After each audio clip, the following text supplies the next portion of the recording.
Hi everyone, I am Dr. Sanan Sari. Welcome back to my channel. If you're preparing for MRCOG part 2 or 3, you already know there are too many green top guidelines. And the biggest question I get is which green top guideline should I study first and which ones should I keep for later. So in today's video, I am giving you a full prioritized list of all important green top guidelines from most important to less important guidelines. Let me start with a quick reality check first. MRCOG exams don't ask everything equally. Part 2 and Part 3 heavily test emergencies, risk scoring, communication skills, obstetric complications, and common gynae issues.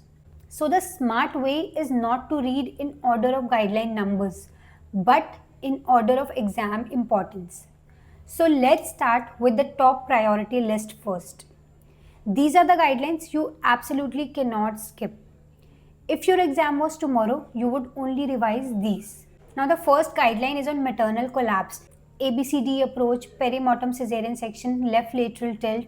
This appears repeatedly in OSCE station and SBAs and EMQs. Next guideline is on PPH, order of drugs, escalation, surgical steps. Next is shoulder dystocia, probably the most rehearsed OSCE scenario. Mac-Roberts maneuvers, suprapubic pressure, internal maneuvers, and documentation. Then VTE risk and acute management. Risk scoring will be asked every year. Then blood transfusion in obstetrics, massive hemorrhage protocols, blood products, ratios, consent. Then guideline on VBAC, predictor success rate of VBAC, risk associated with it, contraindications for it. Then reduced fetal movement, history points, when to do CTG, when to induce, then APH, placenta previa and accreta, when to scan, when to admit, the timing of delivery. Then epilepsy in pregnancy, drug safety, pregnancy planning, postpartum care. Guideline on small for gestational age and fetal growth restriction. Fetal Dopplers, surveillance, when to deliver. Next is hyperemesis gravidarum, puke scoring, IV fluids, thiamine, and antiemetic. Then the guideline on obesity in pregnancy, high OSCE potential. They ask about thromboprophylaxis, labor planning. These 12 to 14 green top guidelines form your core.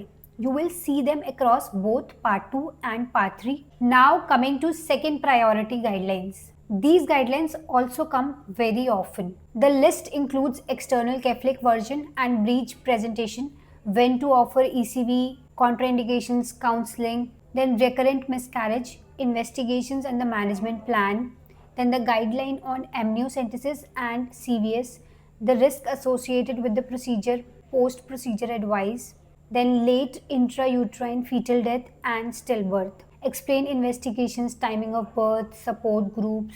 This even came when I gave a part 3 exam. Then cervical cerclage, history indicated versus ultrasound indicated. Then guideline on IHCP, the bile acid threshold, delivery timing. Then the guideline on pregnancy and breast cancer, safe chemotherapeutic options. Then post-menopausal ovarian cyst, RMI scoring. Guideline on PCOS, long-term risk, metabolic screening. Guideline on perineal tear, its classification, repair technique and follow-up. These are still very important, especially for counseling stations and SBAs. Make sure you cover them all after you finish priority 1 green top guideline. Now coming to the third priority, lower yield green top guidelines. These are good to know, but only a few questions appear occasionally. I'll quickly go through it.